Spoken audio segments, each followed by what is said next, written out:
welcome back to another episode of Old Soul Tech. Today's video, I'm going to be seeing if the iPhone 5, which came out in 2012, is still usable in today's world in 2023. So let's get started. Now the iPhone 5 came out in 2012, so that means it's over 11 years old. So first we're going to start with the camera on this phone. So the back camera is 1080p and the front camera, it would actually flip, which is, sometimes it glitches out, and the front camera is 720p, that would actually show. So I'm going to take a photo with the back camera of my keyboard, and then I'll show it up on screen. Okay. Here's the photo that I took. Let me put it up on screen real quick. So this is the photo I took, and it's not bad. By the way, I'm running iOS version 10.3.4, which is the latest version of iOS that can run on the iPhone 5. Now, apps is a problem. For example, I have the YouTube app downloaded here, and I had to download an older version. This is obviously not the newest version because it still has the trending button, which they've since removed, and the library, which they've also removed. But if I just try to do anything, like even just search for my channel, Old Soul Tech, it just wants me to tap to retry, and nothing happens. It's just useless. It does nothing. So, it's actually better than the last time I tried this. Last time it would just open the app and say, sorry, you need to update. But at least we can, like, look at the app. But, yeah, apps are a big problem when it comes to using any sort of old iPhone, or even anything running iOS 10. In fact, most apps require anything iOS 11 or newer, even iOS 13 or newer. And some newer apps, like ChatGPT, require iOS 16 or later. So that's which even this iPod Touch 7th generation can't do. So that's saying something. But aside from the software itself, let's talk about the actual device. So here's what it looks like at the back, and here's what it looks at the front. This one is not in the best condition. Considering I used it for a while, I should probably clean it. I will do that in a second.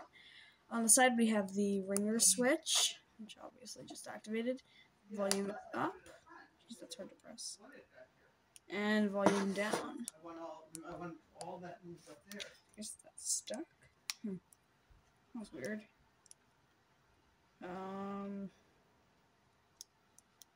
Okay, now it's fine.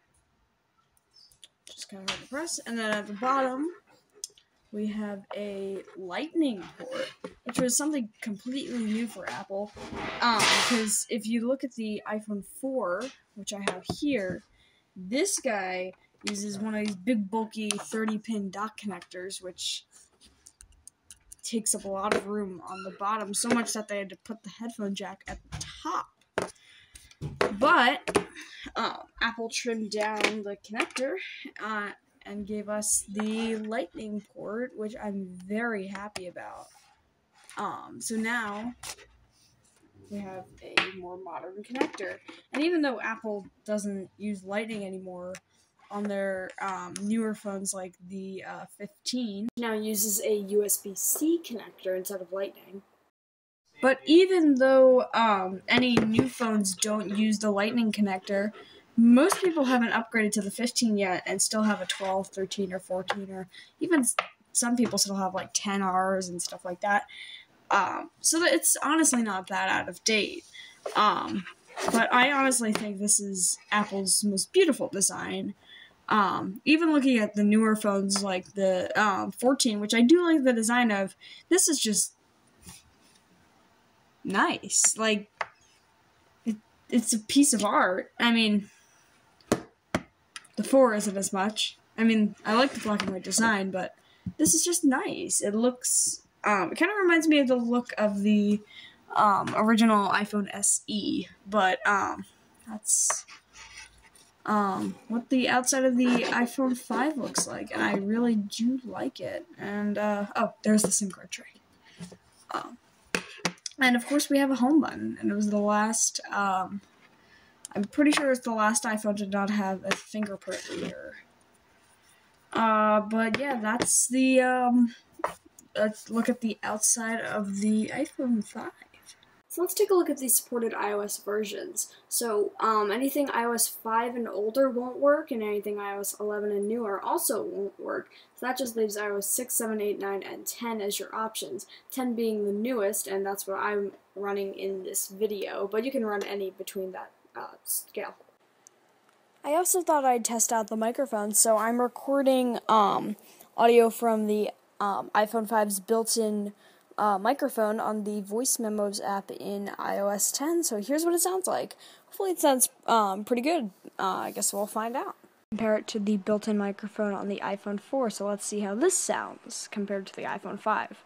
Back to these clips, I can definitely tell the difference. The iPhone 5 is definitely better than the iPhone 4 when it comes to the microphone, and especially the camera, but that's not what I'm here for.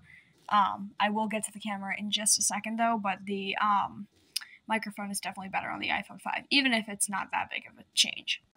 Now, I already tested the camera on this iPhone 5, but what I wanted to do now is compare it to the camera on this iPhone 4, just to see how much the iPhone 5 evolved from its predecessor.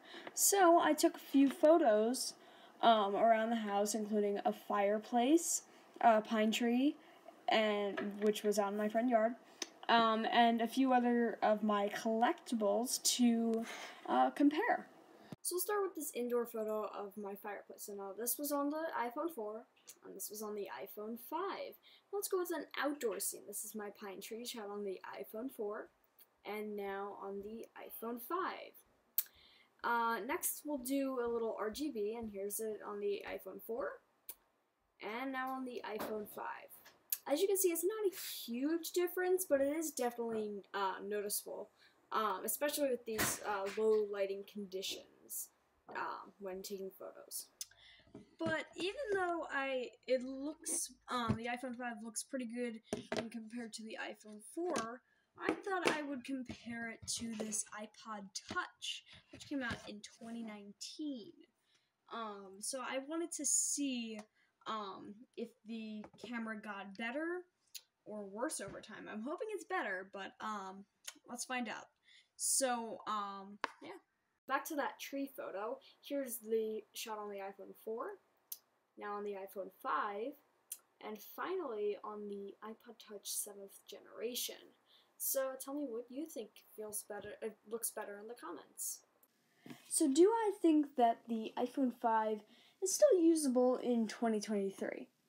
Well, it's definitely past its prime. Just like any electronics, it's going to be useful, and then it's going to be not useful, and then it's going to be vintage. And basically once it's not useful, it's just trash. But this could be an exception. If all you need to do is make calls, then this is fine. It does support LTE, I think. I'm not sure, but I know it probably doesn't support 5G because it came out in 2012, so it doesn't obviously support 5G. But it should support 4G at least. Not sure though. But it could suffice. I'm not saying you should go out and buy one of these and replace your $1,000 iPhone 15, but it could suffice. So, that's actually all for this video. If you like this kind of content, consider subscribing. And thanks for watching, and see you next time.